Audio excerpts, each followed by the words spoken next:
Doğu Türkistan davasının önemli isimlerinden Dolkun İsa ve Hidayet Oğuzhan'ın da aralarında bulunduğu bir heyet, Almanya'nın Duisburg kentindeki Doğu Türkistan Kültür ve Enformasyon Merkezi ETİ'nin eski başkanı Abdülcelil Karkaş'ı makamında ziyaret etti. 28 Aralık Çarşamba günü Dünya Uygur Kongresi Başkanı Dolkun İsa, Başkan Yardımcısı Ferhat Yorunkaş, Uluslararası Doğu Türkistan STK'lar Birliği'nin Başkanı Hidayet Oğuzhan, Doğu Türkistan Ulemaları Derneği Başkan Vekili Siracettin Aziz, Yönetim Kurulu üyesi Esa Savut ve Avrupa Doğu Türkistan Marif Derneği'nin başkanı Abdurrahman Abdullah'tan oluşan bir heyet, Uygur TV kurucusu ve Etik eski başkanı Abdülcelil Karakaş'ı ziyaret etti. Görüşmede Doğu Türkistan ve güncel meseleler konuşuldu ve fikir alışverişinde bulunuldu.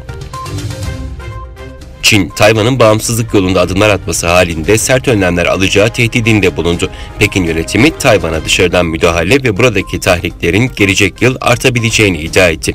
Çin'de Tayvan'la ilişkilerden sorumlu dairenin sözcüsü basına yaptığı açıklamada, Tayvan'da bağımsızlık isteyen ayrılıkçı güçler eğer kışkırtır, güç uygular ve hatta herhangi bizim kırmızı çizgimizi geçerse sert önlemler almak zorunda kalırız dedi.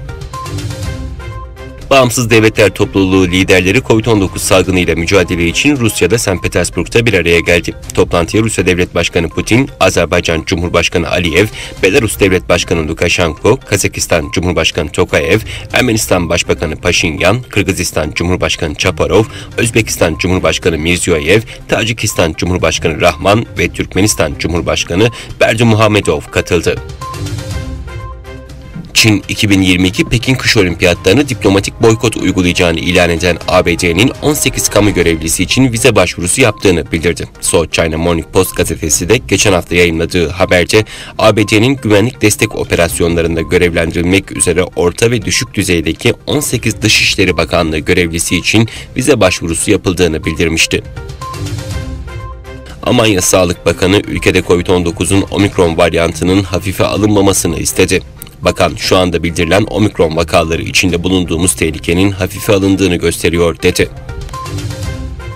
Filistin Devlet Başkanı Abbas 6 yıl sonra ilk kez İsrail'i ziyaret etti. Abbas, İsrail Savunma Bakanı ile görüştü. Görüşme, bakanın Tel Aviv'in doğusundaki Rosh Hain şehrindeki konutunda gerçekleşti.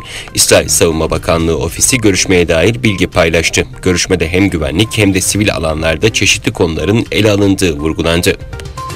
Kırgızistan'da 28 Kasım'da düzenlenen genel seçimlerin ardından 7. dönem parlamentosu için milletvekilleri and içme töreninde bir araya geldi. 90 sandalyeli parlamentoda 54 sandalyeye siyasi partiler, 36 sandalyeye de bağımsız adaylar oturdu.